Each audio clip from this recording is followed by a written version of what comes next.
Hi, guys, and welcome to another episode. In today's episode, we are going to be reviewing another one of Dr. Anthony Chaffee's videos. Today, we are talking about why cholesterol is actually good for you. So, I'm reviewing another one of Dr. Chaffee's videos because I did have some subscribers ask me to do so. This is another example of where some of what he says is definitely true. Some of it is maybe half truths and not entirely accurate. Some of it is very much stretching the truth and using studies to demonstrate things that the studies don't necessarily demonstrate, and but wording it in a way that makes it sound very good. Let's get into the video and we'll unpack it.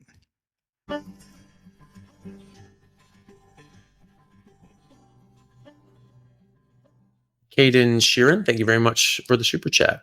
I fall into the lean mass hyperresponder category on Carnivore, LDL 300, HDL 104, triglycerides 36. Should I be worried about plaque? Both my doctors said to change my diet. Well, first of all, welcome to the club. I have very similar cholesterol. I mean, I don't check that often because I think it's a waste of time. Yeah, I mean, Dr. Chaffee very famously really recommends people not bothering to get their blood test checked pretty much at all, is my understanding. So, which I think is actually quite dangerous advice anyway, but I'm going to come back to that a little bit later on something that he says in this video. Interest of transparency, I have seen this video once already. So basically, I mean, my first interpretation of this, so I'm used to Australian units, so American units still don't entirely make sense to me. But I think this equates to approximately a triglyceride of around maybe 0.6 millimoles per liter. LDL would be something like, I think, 4.5. HDL would be something like 1.2, perhaps, maybe 1.1 millimoles per liter. These are somewhat reasonable results. I have issue with the lean mass hyperresponder in that it's another human construct. It's not proven. There's very little evidence and research that has been done. There is research going into it, absolutely. And look, I'm more than happy to be shown that this is actually a thing and it's not a concern and so on. But until that point, I think we have to default back to the null hypothesis, which is that high cholesterol is associated with cardiovascular disease. The triglycerides are very low, possibly too low. In fact, certainly if you listen to people like Judy Cho, on the video I was looking at the other day, she was talking about triglycerides being this low as being dangerous and being potentially bad. And she may well be true. First off, this cholesterol is a little bit on the on the high side. I wouldn't overly worry about this cholesterol if this was me. Mine is probably actually very similar to this as well. If this was one of my patients, I wouldn't necessarily worry overly either. I wouldn't say they're necessarily in the lean mass hyperresponder. Impossible to know because you don't know someone's mass. Really, by definition, that they need to be in that. But first impressions are nothing majorly wrong with this. Let's see where Dr. Chaffee goes with this. The question: should I be worried about plaque? Well, yes, I think everybody should be worried about cardiovascular disease and plaque formation. Both my doctors, I mean, I wonder why someone's got more than one doctor, but fine, said to change my diet. I would ask them what to. If someone is saying to change your diet, what should you be doing? What are they suggesting? What diet would they suggest to reduce your cholesterol? Of course, if you want to just reduce your cholesterol, well, go on a statin or eat Oreo cookies, as demonstrated by Nick Norwitz and the team there, or just eat carbohydrates that will lower your LDL cholesterol. Eat polyunsaturates that will raise your HDL and lower your LDL, has been shown in studies like the Minnesota Coronary and Assisted Diet Heart Trial, which I believe Dr. Chaffee does reference, although not specifically in this video. I think that's what he is referring to later on. I will explain later, of course. And these are likely to reduce your LDL, possibly increase your HDL, though they were shown to increase the risk of cardiovascular disease, though there were some issues on those studies, which we can get to later on. Insufficient information. Unfortunately, we don't know this person's BMI, obesity rates, waist circumference. They could have insulin resistance, type 2 diabetes, type 1 diabetes. They could already have had heart attacks. They could already have cardiovascular disease, high blood pressure and so on, all these other risk factors that we just, unfortunately, insufficient information. Let's carry on. Apart from HDL to triglyceride ratio, which yours is excellent. So But that can be a problem, as I have mentioned on my main channel, the Meat Medic podcast, many times. HDL to triglyceride ratio is a somewhat reasonable proxy, but it is not a very good proxy for things like small dense LDL. I have certainly seen on the carnivore diet the ratio improving, yet the small dense LDL getting worse. The LDL3, LDL4 going up, 5, 6, and 7. Thankfully, I've never seen 6 and 7, but I have seen LDL5 in patients, and it's getting worse. The particle size is going down. They certainly do not have those large, buoyant, fluffy particles that we want. They are getting those smaller, denser particles. Now, I have not seen this on keto. I have not seen this on low carb diets. I have only seen this on the carnivore diet. So I think the triglyceride to HDL ratio is a misnomer. I think it's a red herring. I don't think it is that good of a proxy, particularly on the carnivore diet. I think you need to be getting things like small dense LDL, and so on. You actually have a very low uh, uh, relative risk of developing atherosclerosis. LDL does not cause.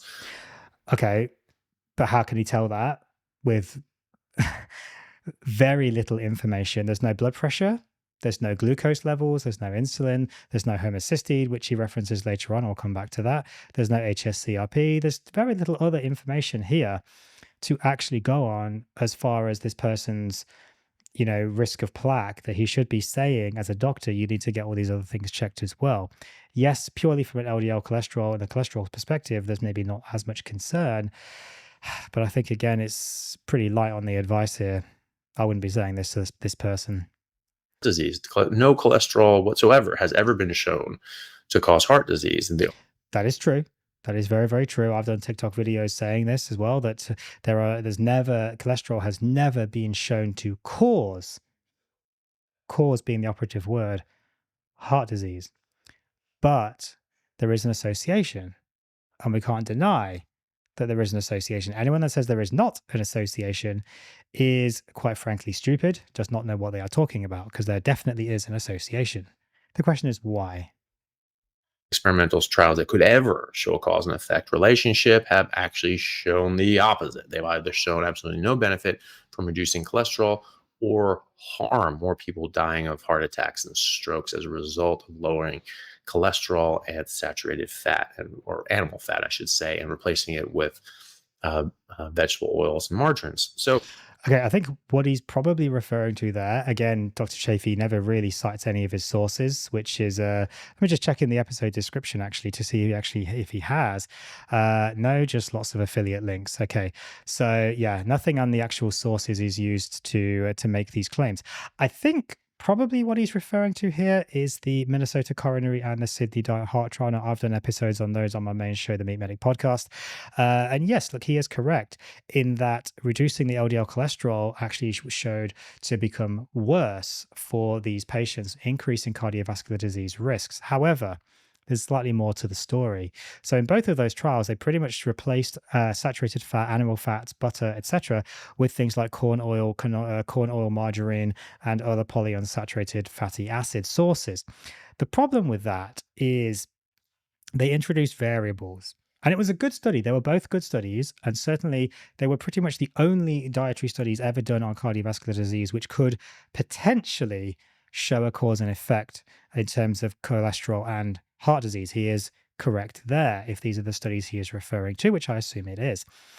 But there were other variables that went into those. And so it's not really okay to just say, well, it's been shown to, low cholesterol has been shown to increase the risks. There are much more to the story. It wasn't just simply reducing cholesterol, it was also adding in the polyunsaturates that was also a big major problem in those studies, which possibly was a big cause of the increase in cardiovascular disease risk. what the hell are we doing? Why are we even wasting our time with this? Because cholesterol has an association with cardiovascular disease. And if you're not aware of that, well, you need to go back to medical school. I'm sure he is aware of that. I'm being facetious. But yeah, again, we're doing this for a reason. People are worried about these things. There is an association. The question is, why and what is that association and why and what can we do about it? Those are the important questions. And simply just ignoring it and saying, don't bother ever getting these blood tests done is really doing your patients a disservice, in my opinion. Way to know about plaque. First of all, I'm not worried. My cholesterol has been like that for I don't even know how long. I first Well, that's all right. Dr. Chaffee's not worried, so great. He's not worried. That's fine. Green light. did. To be fair, I'm not worried either with my cholesterol. My cholesterol is pretty similar, so I am being facetious here. I don't know, 6 years ago. It's very similar to that. Couldn't care less. People that have higher LDL and total cholesterol live longer. So I mean, saying that, couldn't care less, I think that is, again, I don't know whether he's just saying that for the camera or whether that's his genuine opinion. I care about my cholesterol. I just don't worry about it. I think to just say couldn't care less, I think is again just a bit silly, really. be with that for myself anyway. And my HDL and triglycerides were very similar as well. I had triple the HDL as triglycerides, which is great. So even if you have half the HDL of triglycerides, It's great in the sense of you're likely to have less small dense LDL, but then later, although I think again, as I've said, that the LDL subfractions show that it doesn't actually correlate that well on carnivore, in my opinion. Everyone else it does, yes, but not carnivore. For some reason, I don't know why exactly. I have my suspicions. But he later says in the episode that, small dense LDL, ApoB, all of these other things have never been shown to be associated, causative with heart disease. So who the hell cares about them? Well, then why do we care about triglycerides and HDL then? If either you don't care about it or we do care about it. Like which is it? You can't kind of have it both ways, I think, with this. That's my point. You've got to either care about the blood tests or you don't care about the blood tests. And if you don't care about the blood tests, why you're getting them and why you're telling patients to go and get them, if you do care about the blood tests, you should actually know how to interpret these things. You should know what these things actually are. And I honestly can't believe that these other carnivore doctors, like Dr. Chaffee, are not doing small dense LDL on people. They're not doing lipid subfractions on people. This is like basic metabolic health stuff. And I can't believe that they are not seeing this pattern that I'm seeing with my patients. I'm not doing anything special with my patients. These are just carnivore patients. And I'm seeing worsening small dense LDLs. And this is a very bad sign. And yet no one else in the carnivore community is actually talking about this at all. And I'm absolutely gobsmacked by this. I really am. that's already in the good range. And then 1-to-1 is fantastic. You're triple that, right? So you're way better. You're in way better standing than the vast majority of people out there. Yeah, that may be true. But again, we have very insufficient information for this person to categorically say that, their risk of cardiac disease is extremely low.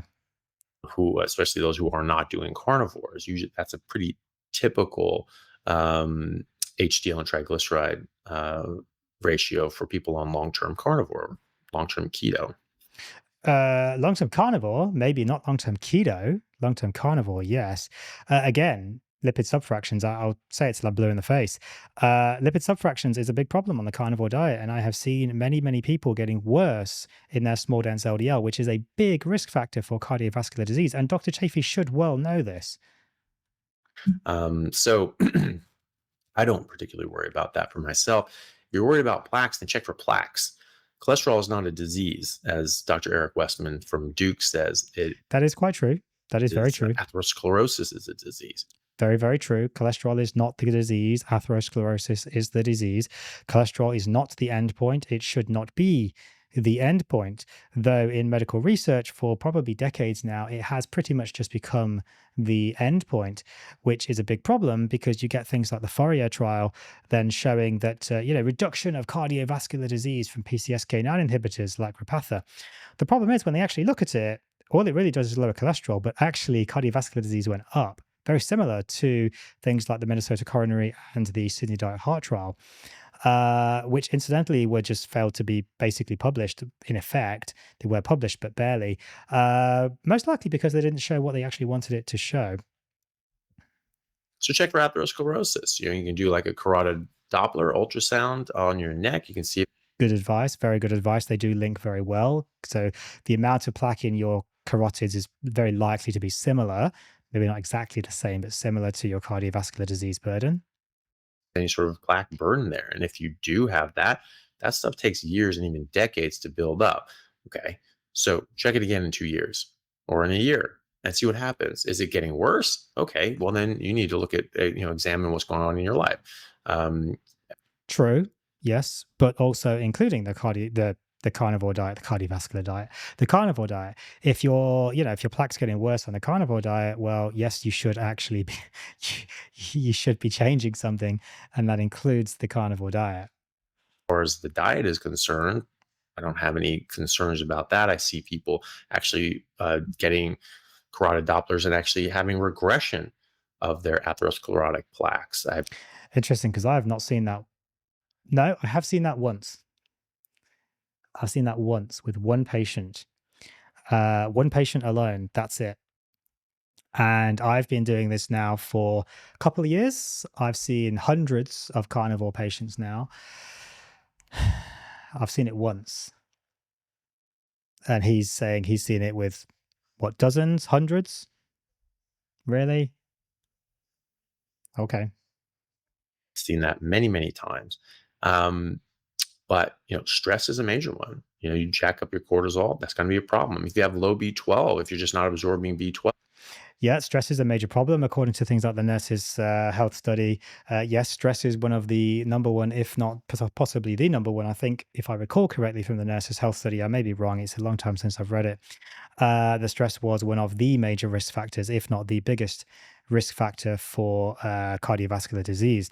Of course, really, type 2 diabetes is the biggest cardiovascular disease, but that study, in their participants, I think it was stress. This was nurses. And so a lot of stress, night shifts, and so on, not sleeping well.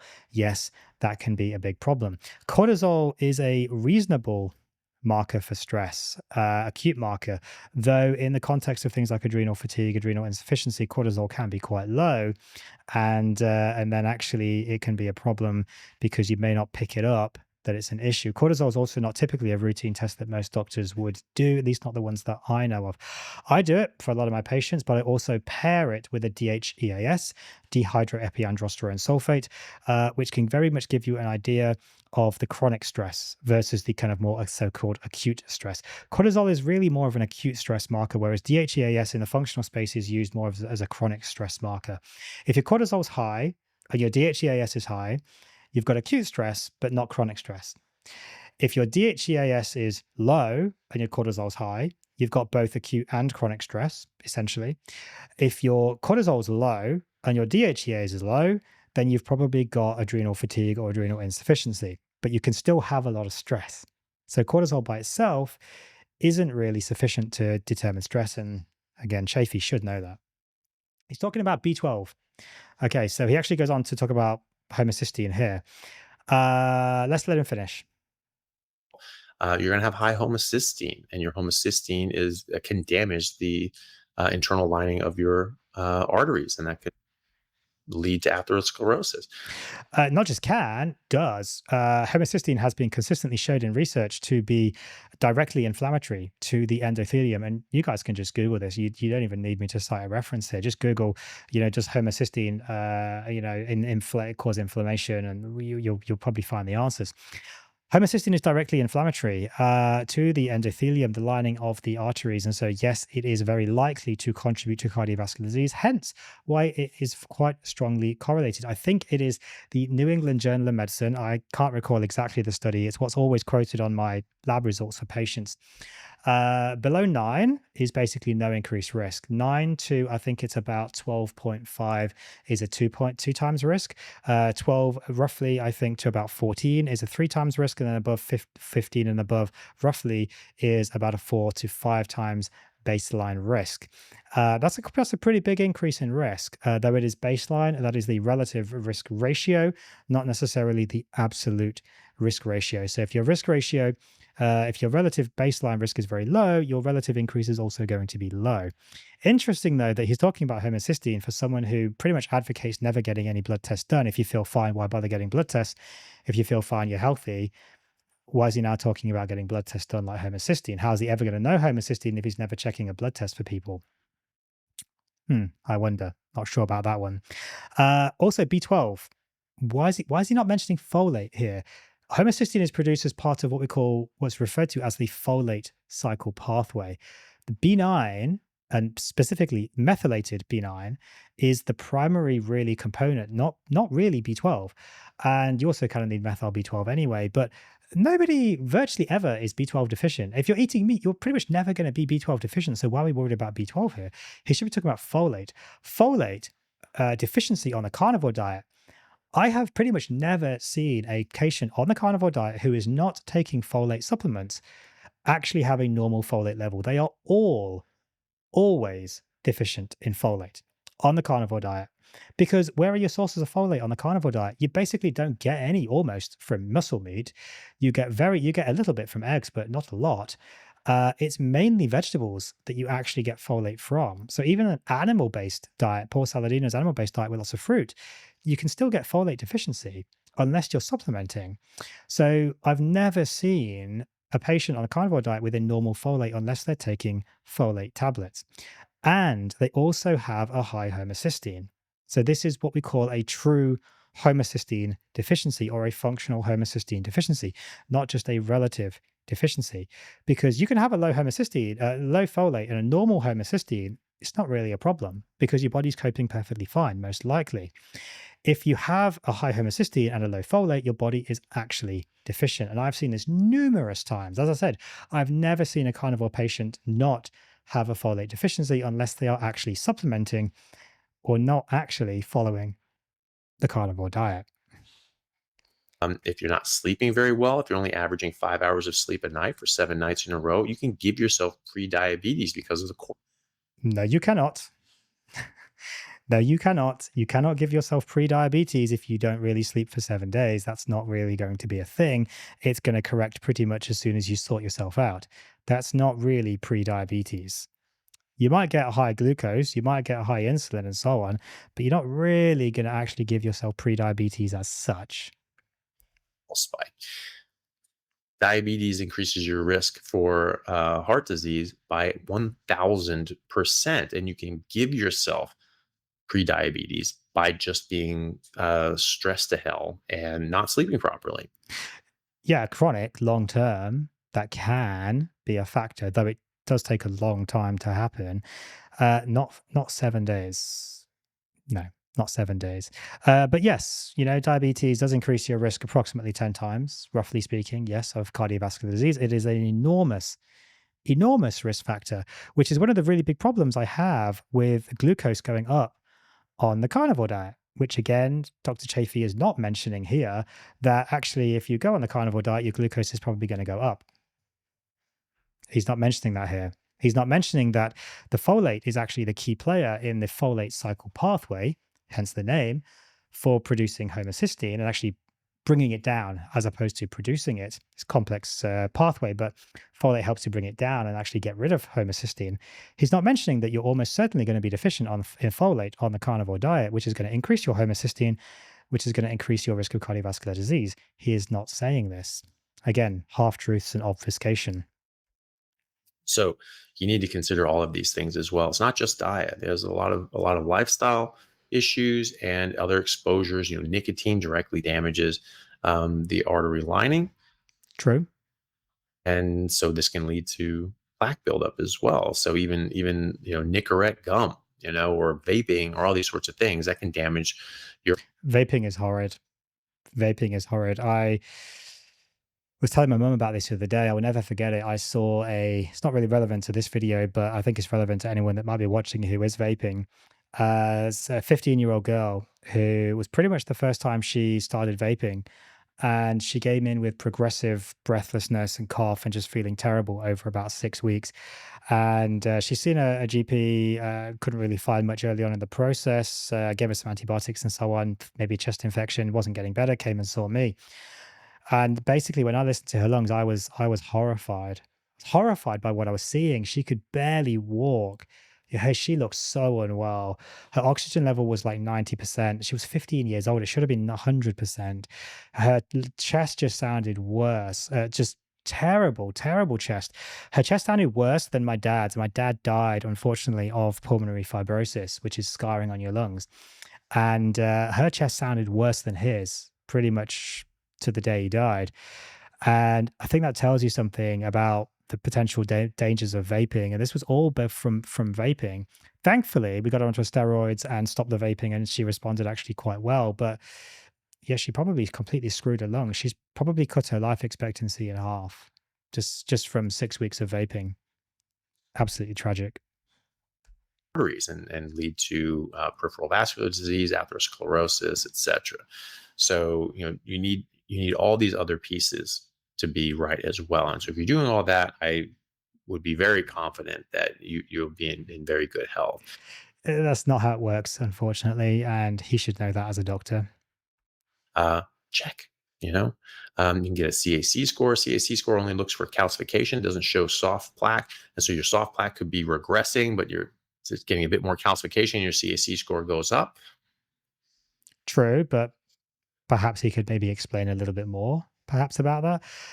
But I'll do that. I'll fill in the gaps. That's why I'm doing this video. So the CAC, the coronary artery calcium score, so commonly referred to as CACS or CAC or CT calcium score or CTCS. Your doctor may use any of these terms. It's a special type of CT scan which uses low dose radiation. It's a very, very low dose.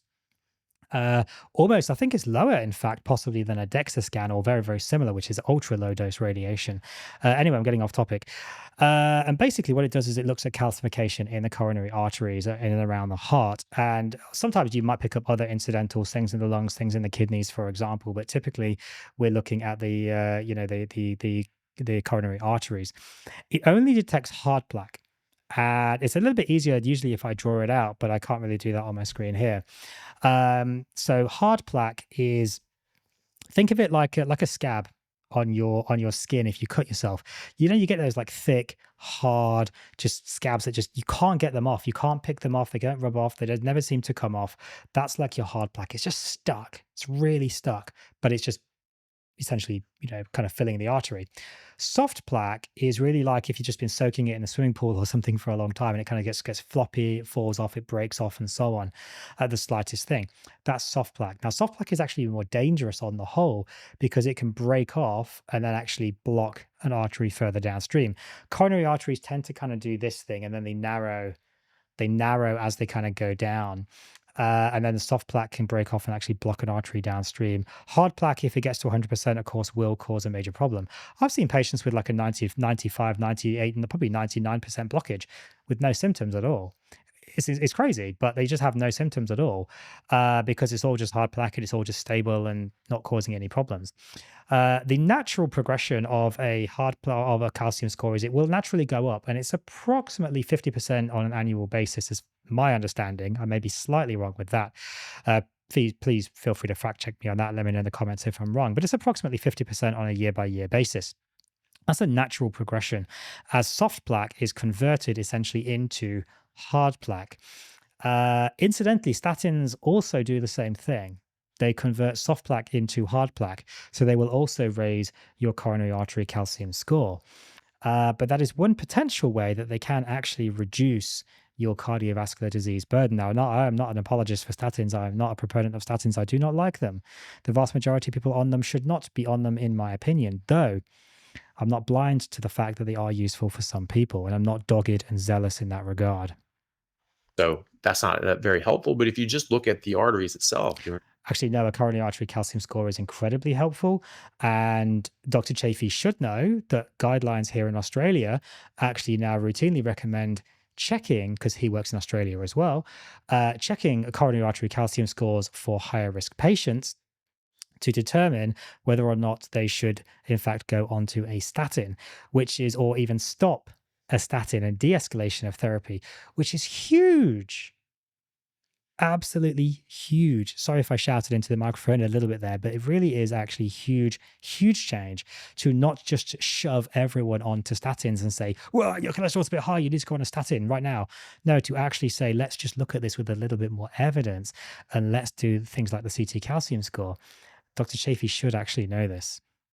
carotid ultrasound, You see, in no uncertain terms, this is how much plaque burden you have. Very similar relationship between the amount of plaque in your carotids as in your coronaries. True, and it's a very non-invasive test. It'll probably cost you a couple of $100 in Australia. Yeah, good idea to get it done. If you have a clear carotid Doppler, you very likely have clear coronary vessels as well. There might be slightly more to the story there because it depends on the radiologist, it depends on the lab that's doing it, the radiology place, department, and so on. Some will report just there's no plaque identified, yet there's actually still blockage there and there's narrowing. They just won't really report it because it's not clinically significant. So you really have to actually ask them how much plaque is there, how much blockage is there, to actually get the idea, because anything below about 70% is maybe considered normal to some doctors, to some radiologists, and so on. So even though it's clearly not normal, 70% blockage, it may still be considered normal because it's not considered clinically significant. So you really need to actually ask and get those details. Get a CT angiogram, but that's radiation, Hmm. and I think is a bit overkill. Yeah, I'd agree with that. Most patients do not need a CT angiogram, though they can certainly get one if they want to. But yes, there is a radiation dose with that. And the effect of contrast, I think for people that want it, it's not a huge problem. For people that need it, certainly not a problem, and you shouldn't worry too much about it. But for most people, they probably don't need that. You start with things like a CAC score or just do a carotid Doppler. I really like that because it's you just see the vessels, and there's no radiation. It's easy. It's very simple. You just stick this thing on your neck and get your answer. So get a baseline, see where you're at, and then even if you have plaque burdens, understand that it takes years and decades to get on there. It's not just like you were perfect. Oh my God, you started eating meat and then it just went crazy. No, No, that is true as well. It does take a long time to build up, and it's not like you switch to carnivore and 2 weeks later you've got plaque. No, it doesn't happen like that. how that works. So check it, see where it's at. If there's nothing there, great. Check it again in a year. Make sure it's still nothing there, and rest easy. If there is something there, I'm not sure about resting easy. I mean, I'd probably keep checking it, not every year necessarily, but maybe once every 5 years, perhaps. that's your baseline. You don't know when that started. You don't know when that started to build up. Check it again in a year, see what's happening, and that's how you check that. You want to look for plaque. You don't worry about the cholesterol. Cholesterol is not a disease. Cholesterol actually I think no, you do need to worry a little bit about cholesterol, in my opinion, just not as much as we're made to believe. healthy in a lot of ways. Help As I've already mentioned, with small dense LDL, lipid subfractions, all of these things, actually cholesterol really does matter. If you really want to do a really quick calculation, ignore the triglyceride HDL ratio, just do your remnant cholesterol. It's very, very simple. Total cholesterol minus LDL minus HDL equals your remnant cholesterol. Remnant cholesterol correlates very, very well with cardiovascular disease, way better than total cholesterol or LDL cholesterol. Not as well, perhaps, as small dense LDL, but it's a very, very good check. fight infections. It is what your hormones are made out of. It's what your brain is made out of. Okay, I'm just going to actually skip back a moment there because I kind of missed that important part because I was talking. Look for plaque. You don't worry about the cholesterol. Cholesterol is not a disease. Cholesterol actually keeps you healthy in a lot of ways. Help Yes, it can help to keep you healthy, but I will touch on this after he's spoken. fight infections. It is what your hormones are made out of. It's what your brain is made out of. It is what every single cell in your body is made out of. It's what bile is made out of. Yeah, so all of that is, yeah, mostly true. So certainly, pretty much your entire cell membranes are made out of, saturated fat and cholesterol, which is obviously extremely important. Without cholesterol, you literally fall apart at the seams. You literally just disintegrate. Your brain is predominantly cholesterol. Yes, it's not entirely cholesterol, but it is predominantly cholesterol. It is about 60% roughly cholesterol. About 24% of your total body's cholesterol is actually in the brain, which is very important. So, super low levels of cholesterol may potentially be starving the brain. And I think that is a big problem. And I talk to patients about this for things like stroke recovery, any problems with the nervous system, brain function, etc. If we wanted to build muscle, what do we feed our bodies? We feed it protein. What are muscles made of? They're made of protein. If we want to build our bones, what do we feed our body to build bones? Well, we feed it what bones are made of. What do we feed our brain to repair the brain? Well, according to government advice, you take statins, which lower your cholesterol, and you feed it sugar, which is probably the cause of a lot of the problems in the first place. My opinion, it makes most sense to actually feed what it's made of. And this actually does correlate with improvements in function. Patients with things like dementia, there are some studies out there, although these are anecdotal, possibly some, epidemiological studies, not very good evidence, but there is some evidence to suggest that people do get improved cognition when they go on a high fat diet. So it's really important. Just a little touch on they fight infections. I mean, cholesterol does not fight infection particularly, but it is an important part of the immune system. It is involved in infections, absolutely, but not really as a direct fighting off infections as such. But there is evidence to suggest certain populations, so certainly above 65 plus, there is actually some quite good research that suggests, again, you can just Google this, 65 age 65 plus, reduced risk of infection with higher cholesterol. You'll find the studies. You really don't need me to cite these studies particularly. And basically, these studies show that there is a reduced risk of pneumonia and other complications like skin infections, for example, ulcers, things like that, with patients who have a slightly higher cholesterol. But what it doesn't say is, yeah, just have crazy high cholesterol and it's absolutely fine and there's absolutely no problems. That's not what it's saying at all.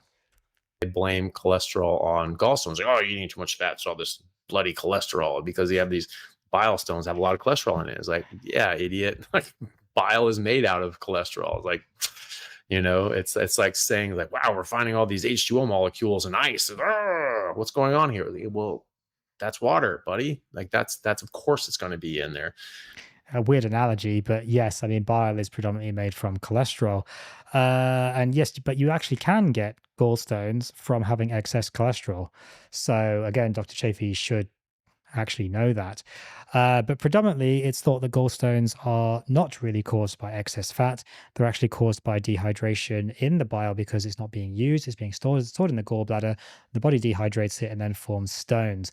And actually, if you eat a relatively moderate to high fat diet, you'll actually be just excreting the bile. The gallbladder will just be squeezing out that bile and then basically get rid of it all. And you're not going to get the gallstones. Now, if you go on a high fat diet when you have gallstones, you can get squeezing then of the gallbladder, which can cause, cholecystitis, impacted stones, infection, and inflammation in the gallbladder.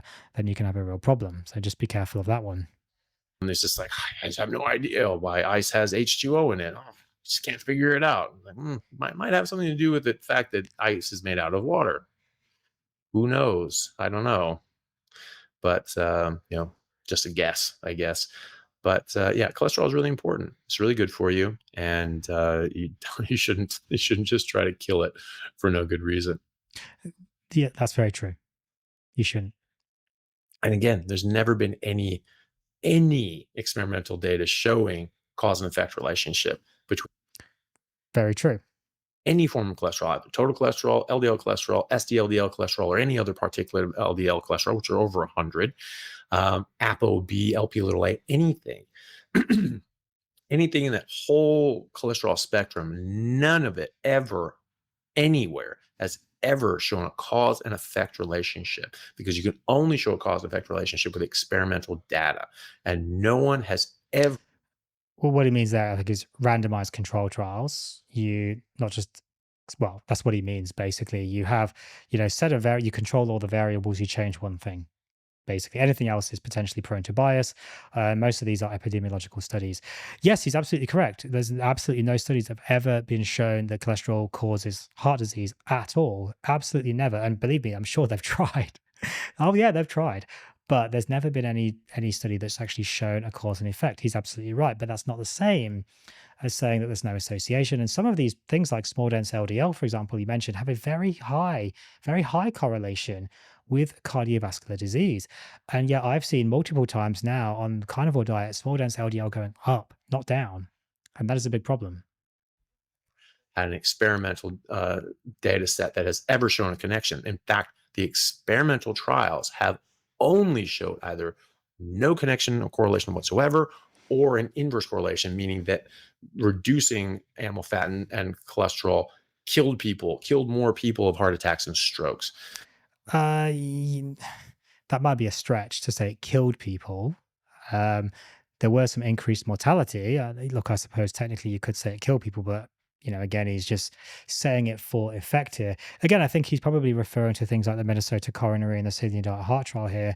But again, there was a bias there where they introduced, the polyunsaturates. They didn't just lower cholesterol. That wasn't actually the intervention. The intervention was to actually change saturated fat, taking it out and replacing it with polyunsaturated fatty acid sources, things like margarine, corn oil, and so on. So there was that bias there that they gave them food, which actually may have hastened their cardiovascular problems.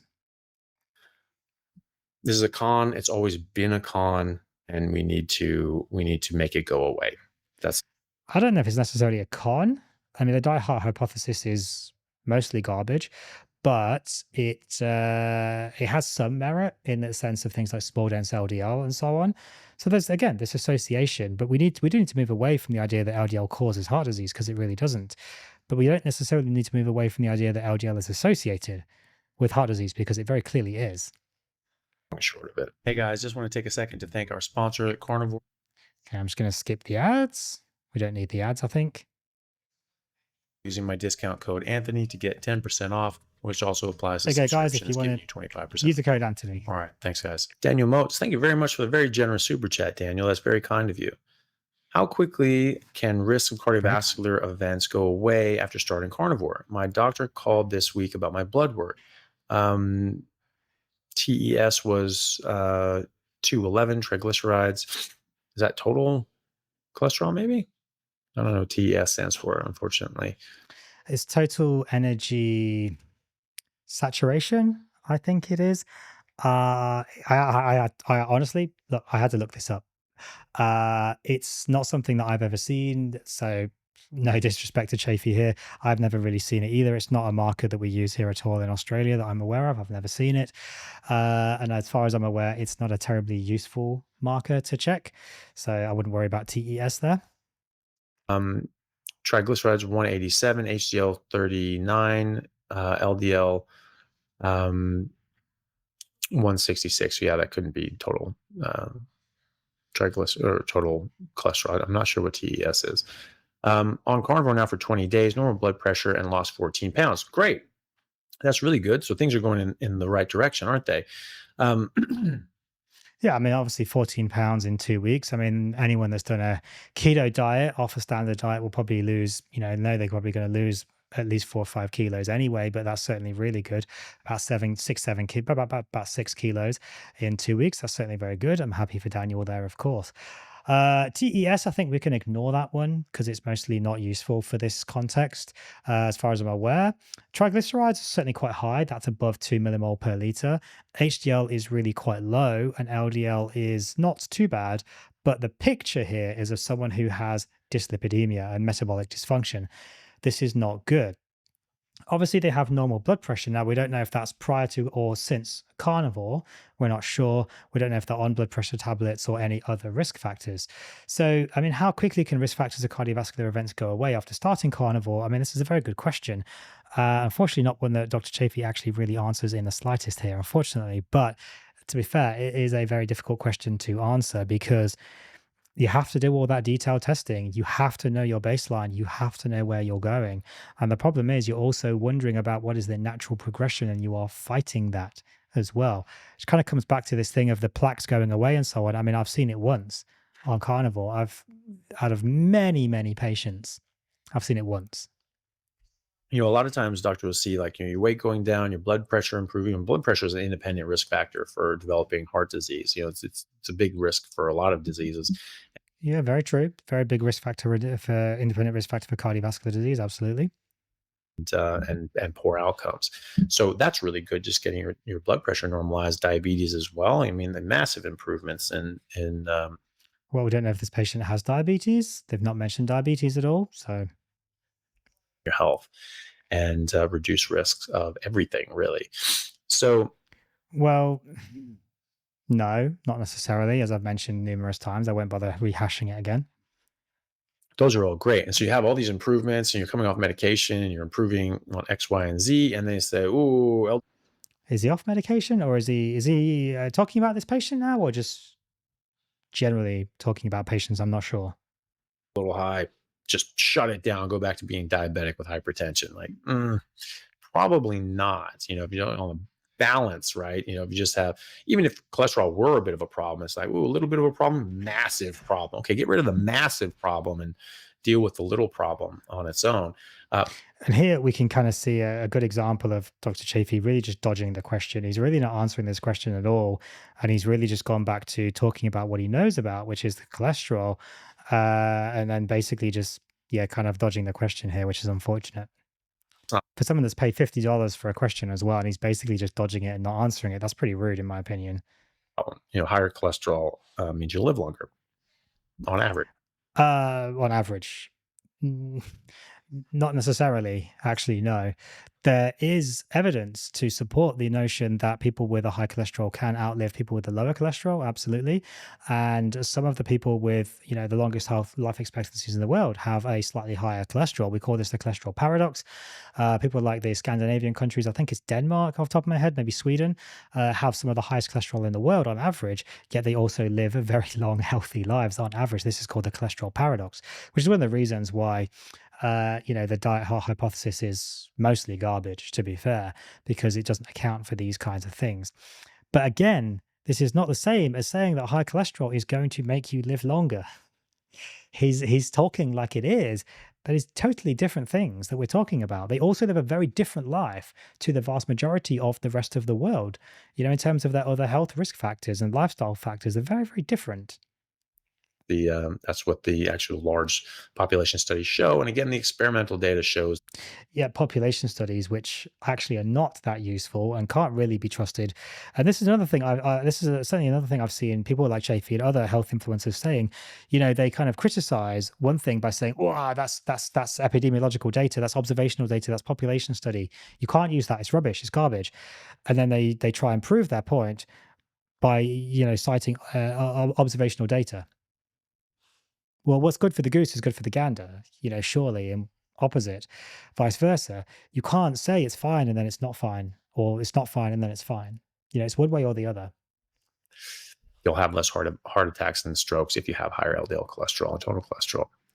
Oh, well, that is a big, big misinterpretation, or no, I should say half truth, actually. Again, I don't know what study he is referring to because he never cites any of his sources, which I think is a major problem. I mean, I feel like I'm a broken record here with Chafee, but you need to cite your sources. If you're claiming these kinds of things like higher LDL cholesterol is associated with a lower risk of heart disease, you need to cite your sources so that people can fact check you. Otherwise, these people are just getting a single side of the argument, which is actually incorrect on the whole. I think probably what he's referring to is studies like the ARIC study, which have demonstrated that people with a lower LDL cholesterol can actually have a higher risk of cardiovascular disease. And people with a higher LDL cholesterol can actually end up having a lower risk of cardiovascular disease. However, there's more to the story.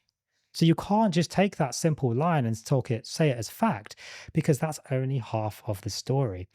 If I recall exactly, the sweet spot for LDL is around about 2 or greater, up to about 6 in maybe 4.5, maybe I think 5 millimoles per liter.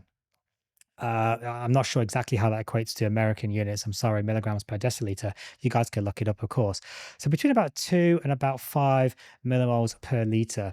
You can obviously Google the ARIC study, have a look and work this out for yourself. But I think off the top of my head, this is what we're actually talking about.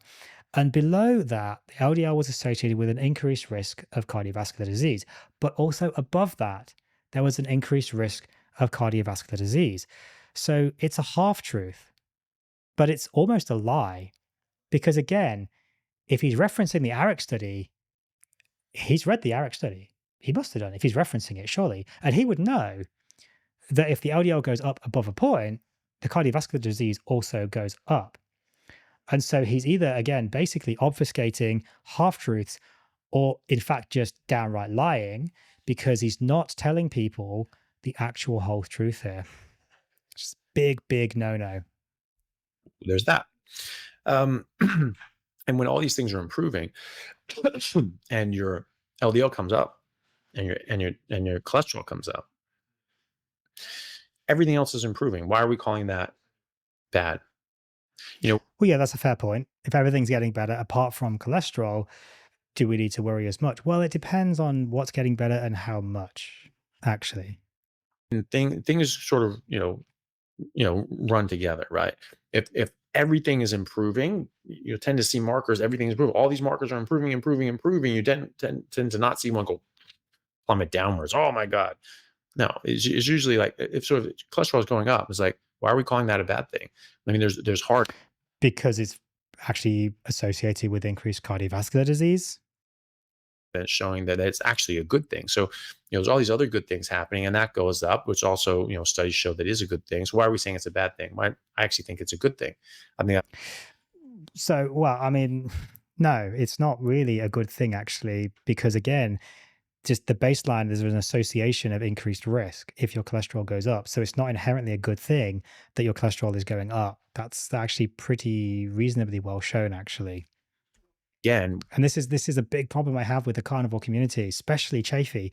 He's telling people that high cholesterol is really good for them, but he's not telling them that it's the context of that high cholesterol. He's not telling them that if you have high cholesterol, but you smoke and you drink and you're unhealthy and you do all these other things, you're going to have a big problem. He's not telling people if you have a really high burden of small dense LDL, you're going to have a massive increased risk of cardiovascular disease. All he's telling people is that high cholesterol is better for you. But I've already shown you things like the ARIC study. He's basically almost lying to people when he's saying this because he's giving them such a half truth that it's almost to the point of lying and it's dangerous. these other markers showing improvement, and then you go back the other way. You start getting diabetes and high blood pressure and all these other sorts of things, and your cholesterol goes down. No, everything is getting worse now. That's a Yeah, to be fair, I've seen actually many doctors and patients doing that. That is a thing. That is a thing. Everything gets worse, yet the cholesterol goes down. And everyone goes, "Oh my god, thank God! I thought I was worried about my cholesterol." Yeah, right. Okay. bad trend, and I think the lowering of cholesterol is a bad trend as well. So with you know when you go on to any ketogenic diet, if you just stop eating for 5 days, stop eating everything. You stop eating Okay. Well, carnivore is very different to ketogenic diet. Carnivore is one step beyond ketogenic diet, and it's really nothing like a ketogenic diet. Technically, it is a ketogenic diet, but it's so far removed from keto, it really shouldn't be spoken about in the same sentence, in my opinion. you stop eating meat, you stop eating all that horrible, mean, yucky stuff that your doctor doesn't want you to eat, your cholesterol is going up. Your HDL will go up, your LDL will go up, your triglyceride or your triglycerides will go down, but your total cholesterol will go up, right? Because it's Just wondering how long we've been speaking about cholesterol now for with this guy. He's paid $50 for a question that hasn't even been answered in the slightest. I'd be a bit pissed if I was this guy. metabolic state change. You're running on your fat, and now you have to move and mobilize fat. And what carries fat throughout the body and through the bloodstream is your LDL and HDL. And so, of course, they have to go up. That's part of fat adaptation that allows you to run on more fat and run on your fat.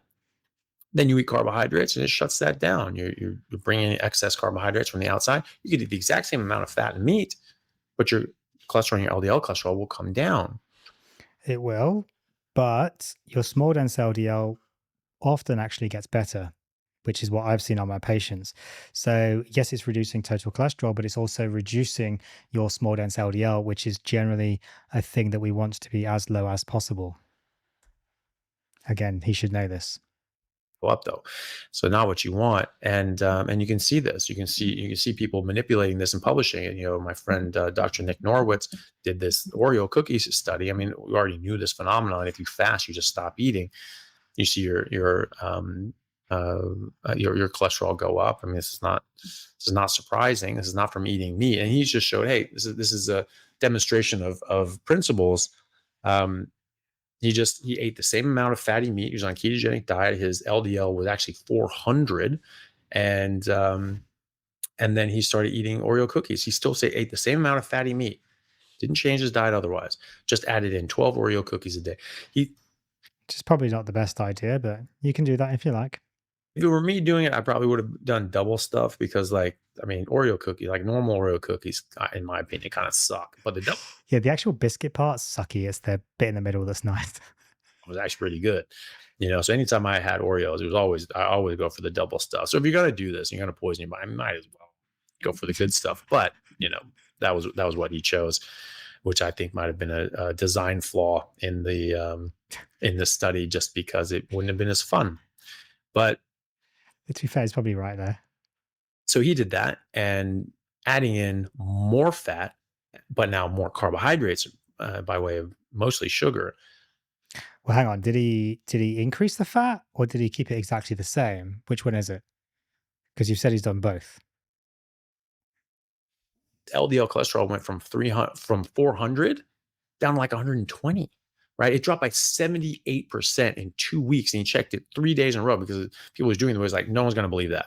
Like, you need to get a couple more data points to show that this isn't just a one-off, lab error or something like that. It kept coming down, on day 15 and 16.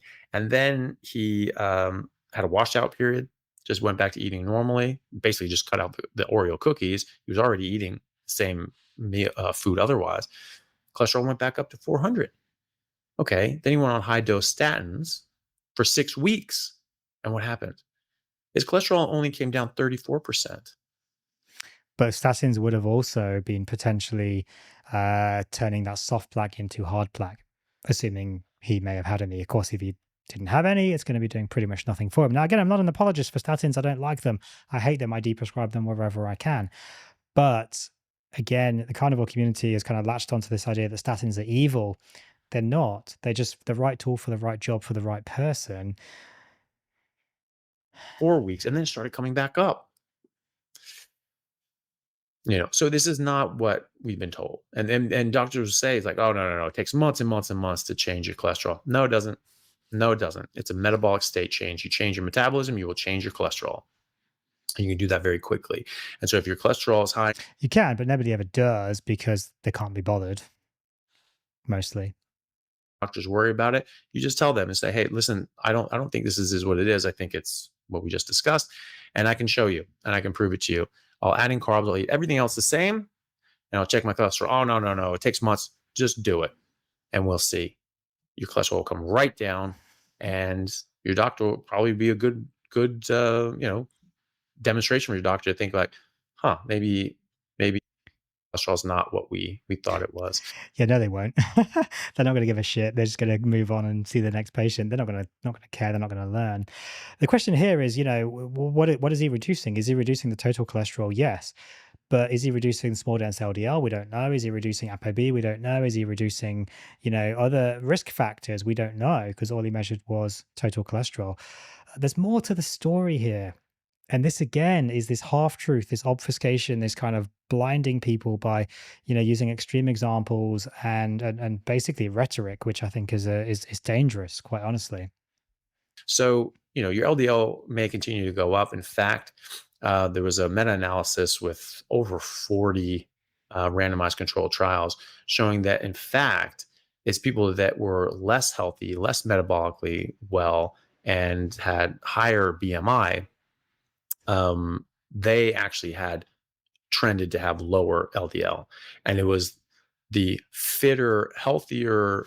I'd have to look at those studies again. He hasn't cited anything, which is typical for Dr. Anthony Chaffee, unfortunately. It may be that they were on statins because they were metabolically unhealthy. So they were on statins, so they're likely to have lower cholesterol anyway. So again, this is not necessarily, I'm not sure exactly what the point he's trying to prove here, unfortunately. Lower BMI people that actually had higher LDL. So again, this is associated with health and fitness, not poor outcomes. So, something to think about. Keep going as you are. Your triglycerides will continue to come down. That takes a while. HDL will continue to come up. That does take a while. It does. HDL takes a long time, quite a long time to come up. Triglycerides can come down fairly quick, actually. Chaffee should know that. HDL does take a long time to go up, though. That is true. LDL will do whatever the hell it does. I wouldn't worry about that. But it's your HDLs continue to go up. Your triglycerides are going to continue to come down. We've seen a number of people's blood work just today, and they talk about how, their HDL is 90 and their triglycerides are down to 30. I mean, it's massive, massive, massive benefit. You're still. But what is these are all proxy markers for really things like small dense LDL, but what is their small dense LDL? Are they getting that checked? I've always seen it get worse on the carnivore diet, not better, worse. In a not a great range for your HDL and triglycerides. That's the only part of cholesterol that I ever care to look at. So what, he's not checking small dense LDL, LDL subfractions. I guess this is why he hasn't seen it, if he's not caring, quote unquote, to check for these things. Maybe this is why he's not seeing it. Maybe if he did care about checking these things, he'd actually see that people are maybe getting unhealthy from the carnivore diet. But that, I guess, doesn't fit with the narrative. Your triglycerides at most double your HDL. Outside of that, it actually does increase your risk of heart disease. But why is it? Because the cholesterol is causing harm, or because whatever's causing triglycerides to go up and the HDL to come down is also causing damage elsewhere in your body? I think that's almost certainly what it is. So just keep going as you are, I think. And if you do that, you will see those changes that I mentioned. And well, it's interesting because I had a patient recently on the carnivore diet, very strict carnivore for a year, and their fasting glucose is going higher. It's going up. Their liver function is going up. Their ALT is going up, indicating most likely fatty liver and worsening insulin resistance. Their fasting insulin is going up. Their triglycerides were going up. This is all markers of metabolic dysfunction on a very strict carnivore diet. Interesting. Yet, apparently it's all going to get better. Don't worry about it. Just keep going carnivore. Yay, carnivore. Manipulate it. You can manipulate your LDL exactly the way that I mentioned by adding or subtracting carbohydrates. And you can show your doctor firsthand that's the case.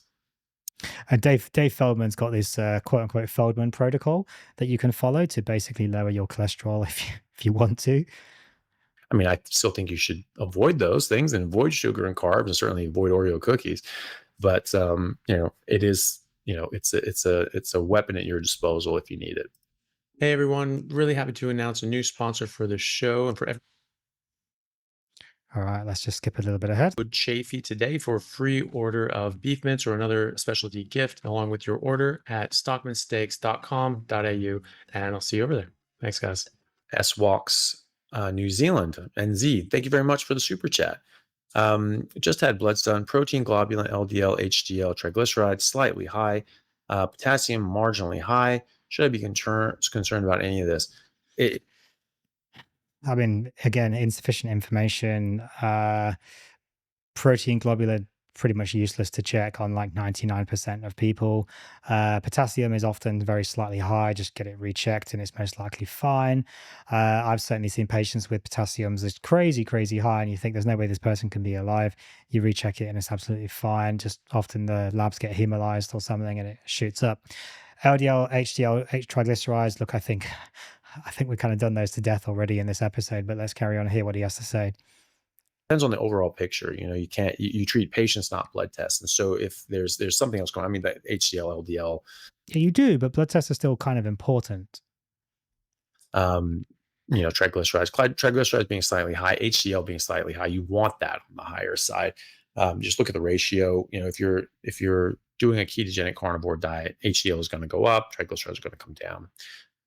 I don't worry about LDL. Well, ketogenic and carnivore, again, really are two different things. And that may happen initially, but certainly in the longer term, I've seen triglycerides going back up again.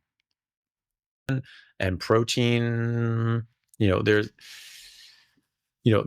specific reasons you look at things like protein and globulin. Looking at them on their own isn't necessarily all that helpful. If you have something else going on, then that could be significant, but that's something that your doctor would be able to help you with, because they know your whole overall, story and history and everything else that's going on. They can do a physical exam and then be like, oh, actually, in the context of this physical exam, these physical signs, I think that is a problem. Let's investigate this further. Typically, they're not that big of a deal. Sometimes they're just a bit aberrant. Sometimes that's completely normal for you. Sometimes people just run a bit higher, and and that's normal for you. If you don't have any other symptoms or issues, you just sort of keep an eye on it and see what happens with it, and it just keeps That's mostly true, to be fair. Yeah. up and up and up, and then sort of your doctor's probably going to want to try to figure out why. Um, but often that doesn't happen in the context of just a carnivore diet and everything else being normal. Like a carnivore diet's not going to cause you to have any sort of crazy problems with globulin or protein. Yeah, that's true. It shouldn't really. Shouldn't really, unless you're on like end stage kidney failure or something. But yeah, you should be getting advice from your doctor, not online influencers at that point, certainly. Slightly high potassium could just be a bit dehydrated. You know, um, could be normal for you. Again, you have to look at your previous blood tests. Drink more water. If you're supplementing with a bunch of electrolytes, don't. If you have too much potassium, that can cause harm. Yeah. Absolutely, you can die. Your heart can stop, it can die. And this is a real problem. Of course, death is the ultimate endpoint. I think a quick note on electrolytes there. I mean, I don't know, he doesn't speak about it in this episode, but I often do wonder again, why are so many carnivores just chugging down electrolytes like they're going out of fashion, that they just need them to survive? Whereas the moment they introduce carbs, like people like Paul Saladino's, showed this. They introduced carbs, all the cramps, electrolyte problems, they just went away immediately. At some point you have to kind of wake up and say, you know what, why am I having these issues? If this diet is so amazing for me and it's the diet and it's the best thing ever, like why am I having these issues?